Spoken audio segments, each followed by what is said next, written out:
Assalamualaikum warahmatullahi wabarakatuh. Perkenalkan, nama saya Nabila Fadia Handara. Saya dari Prodi Telekomunikasi, kelas kewirausahaan 1 dengan NIM 44519010031. Di sini saya akan mempresentasikan tentang hasil kerja tim saya mengenai pitch desk wirausaha yang akan kami lakukan, yaitu bernama Scribble.id. Di sini saya akan memperkenalkan teman-teman saya, anggota tim saya. Yang pertama ada saya sebagai tim leader.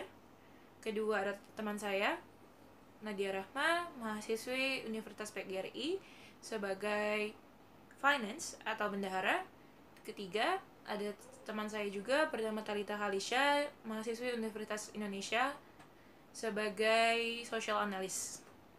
Lalu sini juga ada dosen saya bernama Bapak Yasan Endrawan SPD MM. Di slide selanjutnya adalah problems. Problems ini saya tulis adalah karena seiring dengan perkembangannya zaman, bisnis model terutama di Indonesia semakin berkembang dengan pesat. Hal ini juga dikarenakan kebutuhan masyarakat yang semakin banyak dan menjadi peluang bisnis yang sangat besar untuk masyarakat. Namun, kebanyakan dari bisnis model yang ada sekarang ini itu menjual barang dengan harga yang cukup mahal dan tidak sesuai untuk kantong banyak masyarakat, khususnya mahasiswa. Dan di sini saya sebagai pencetus atau pemilik ide, saya melihat peluang bisnis ini juga dapat diambil dari unsur musik atau fans musik yang sedang marak di Indonesia, yaitu musik Korea atau yang biasa disebut dengan K-pop. Di sini saya mengambil di dalam bidang semi mode yang bertemakan K-pop. Tapi di dalam produksi desain ini kami membuat desain sendiri yang dimana dari hasil desainnya itu dapat digunakan oleh banyak masyarakat, golongan masyarakat, tidak hanya fans K-pop, karena kami menggunakan desain yang sangat amat mudah diterima oleh masyarakat luas. Kemudian di solution ini ada contoh dari desain yang pernah dibuat, salah satunya tote bag dan phone case. Selain itu, kami juga sedang membuat desain untuk t-shirt dan berbagai macam aksesoris lainnya. Di sini adalah target customer kami. Target customer kami terutama paling besar adalah remaja fans K-pop tentunya, karena dari produk yang kami buat akan lebih tertuju pada fans K-pop di Indonesia. Kemungkinan akan lebih besar target customer kami adalah para fans K-pop di Indonesia. Kemudian ada sebagian remaja umum. Lalu terakhir adalah masyarakat luas, yang sini dikategorikan adalah orang-orang yang umurnya di atas 25 tahun. Oke, di slide ini terdapat ada market sizing atau market size dengan up to bottom method, yang dimana dalam rumusnya adalah ada N kali MS kali P kali Q. Yang di N itu adalah total konsumen per segmen, lalu ada MS yaitu market share dari konsumen, lalu ada P rata-rata harga jual produk, dan Q kuantitas pembelian dalam kurun 1 tahun. Dalam rumus ini, N atau total konsumen per segmennya itu adalah 7.500 dikalikan dengan MS yaitu market share dari konsumen senilai 0,05, lalu dikalikan lagi oleh P atau rata-rata harga jual produk yaitu sekitar Rp45.000, dikalikan lagi oleh Q atau kuantitas pembelian dalam kurun 1 tahun yaitu 5. Jika dikalikan semua akan menghasilkan dengan total Rp84.375.000. Di slide ini ada kompetitor dan positioning. Yang di kompetitornya saya tuliskan Doodle.id dan Babies. Kenapa mereka berdua? Karena dua usaha ini sudah sangat besar di Instagram, salah satunya, yang dimana sudah memiliki banyak pembeli reguler atau yang sudah sangat sering membeli di mereka. Kemudian saya memposisikan usaha saya ini dalam bidang atau basis bagi hasil, karena pengerjaan bisnis ini saya lakukan bersama kedua teman saya, dan dua orang ini adalah orang yang sangat sudah cukup dekat dengan saya. Selanjutnya di slide ini ada business model canvas. Yang pertama ada K-Partners. key partners berisi tentang, isinya adalah tim kerja saya, para investor yang menginvestasikan pada saya, pada PC saya ini. Lalu ada lembaga pengiriman barang seperti Pos Indonesia, Tiki, JNT, dan JNE. Lalu ada vendor yang akan saya survei untuk melakukan produksi barang yang akan saya produksi. Lalu ada produk fotografer, dan produk fotografer ini adalah saya sendiri. Lalu ada key activities ini adalah: 1. Mendesain produk, kedua adalah menghubungi vendor produksi, ketiga adalah packing, keempat lalu melakukan pengiriman melalui lembaga pengiriman barang. Lalu ketiga ada key resource, yang kami lakukan sini adalah desain yang orisinil, karena desain yang kami buat adalah buatan kami sendiri yang sudah kami desain secara manual maupun digital. Lalu ada packaging yang aman dan baik. Lalu yang keempat ada value provided, yaitu pertama ada produk dengan kualitas premium dan sesuai standar penjualan yang baik. Kedua ada harga yang terjangkau.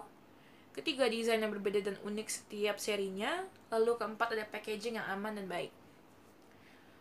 Lalu kelima ada customer relationship, yaitu kami akan menerapkan royalty program. Lalu kedua ada menyediakan beberapa promo dalam tanggal-tanggal tertentu.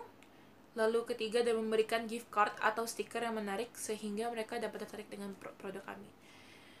Lalu yang keenam ada channels. Channels ini saya menuliskan tentang melakukan promosi pada influencer, terutama influencer yang berada di bidang K-pop tentunya. Lalu menggunakan feeds yang senada dan rapih agar yang kami pamerkan di Instagram itu terlihat menarik.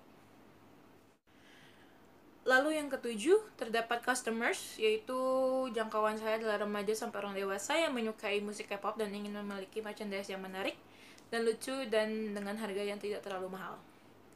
Lalu ada cost. Di cost ini adalah ada biaya investasi yang saya tulis berupiah 600.000 rupiah sebagai modal usaha. Lalu ada biaya tetap, yaitu sekitar 400.000 rupiah untuk biaya internet, pulsa, dan lain-lain.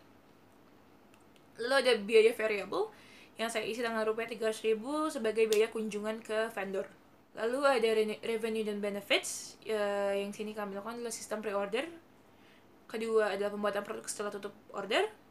Lalu kemudian pengiriman menggunakan jasa pengiriman paket yang aman. Oke, pada slide ini terdapat milestones, itu isinya seperti susunan atau tahap-tahapan dalam menyusun bisnis ini. Di sini ada penyusunan tim kerja dan ide usaha yang dilakukan pada bulan Mei 2020. Kemudian ada pembuatan desain dan survei vendor yang dilakukan dari Juli sampai dengan Agustus 2020. Kemudian ada survei dan promosi produk di sosial media yang akan kami lakukan di sekitar bulan September 2020. Dan memulai penjualan bisnis ini pada bulan Oktober atau November 2020. Lalu di slide yang ini ada funding needs and allocation. Di sini ada capex atau aset tetap yang kami tulis ini ada dana yang dibutuhkan internet senilai kurang lebih 400.000 rupiah. Lalu ada dana survei vendor yaitu 300.000 rupiah. Dengan total menjadi 700.000 rupiah. Lalu ada operational expense atau modal usaha. Yang sini saya tulis pertama adalah cetak sampel dengan rupiah 300.000. Lalu ada promosi yang saya tulis dengan nilai harga rupiah 500.000. Lalu ada biaya-biaya lain yang saya tulis dengan harga rupiah 600.000. Yang dimana total biaya bayangan ini terdapat 1.400.000 dengan total funds need yaitu sekitar 2.100.000. Kemudian profit analis saya adalah tote bag dengan harga rupiah 55.000 dikalikan 100 piece yaitu sekitar 5.500.000. Lalu terdapat t-shirt yang dengan harga penjualan kurang lebih 60.000 dikalikan 100 piece penjualan sama dengan 5.500. Ada phone case yaitu sekitar rupiah 45.000 dikalikan 100 piece yaitu 4.500.000. Maka hitungan dalam per bulan profit yang didapatkan kurang lebih sekitar 16 juta jika diperjualkan secara langsung dalam 3 produk tersebut. Lalu di slide ke-11 ini ada marketing and customer acquisition. Yang pertama adalah strategi customer relationship yang kami ambil. Pertama itu kami melakukan gamification atau dengan menerapkan leaderboard yang akan berfungsi untuk memantau daftar pelanggan dengan total transaksi terbanyak. Dan pelanggan yang memuncaki leaderboard ini akan mendapatkan perlakuan spesial seperti potongan harga atau mendapatkan bonus tersendiri dari orderan mereka. Lalu kedua ada menerapkan loyalty program. Di sini kami menjalankan program ini dengan menggunakan sistem point atau sistem nilai. Jadi di setiap transaksi yang dilakukan nanti para pelanggan akan diberikan poin-poin sendiri yang disebut nanti ini dapat ditukarkan dengan beberapa penawaran khusus seperti bonus produk, diskon, atau gratis ongkir. Kemudian ketiga ada channel. Channel itu adalah pertama ada pelanggan besar, yaitu memasarkannya melalui keluarga, sahabat, teman, kerabat, ataupun orang-orang terdekat kita. Lalu ada pelanggan menengah, yaitu memasarkannya melalui tim sales atau lembaga training. Lalu ketiga ada pelanggan massal, yang itu memasarkan secara luas dengan menggunakan media sosial seperti Instagram, Twitter, dan juga e-commerce seperti Tokopedia atau Shopee. Lalu pada slide terakhir ini saya memberikan kontak details, yaitu tepatnya bisnis saya akan berlokasi di Jakarta, di Indonesia. Lalu kemudian ada nomor telepon yang tertera di situ, dan juga email address yaitu contact.scribbled@gmail.com. Lalu ada social media yaitu Instagram kami scribbled.id. Mungkin itu saja yang dapat saya sampaikan dalam presentasi kali ini. Untuk segala kekurangan dan kesalahan dalam bicara saya mohon maaf. Terima kasih.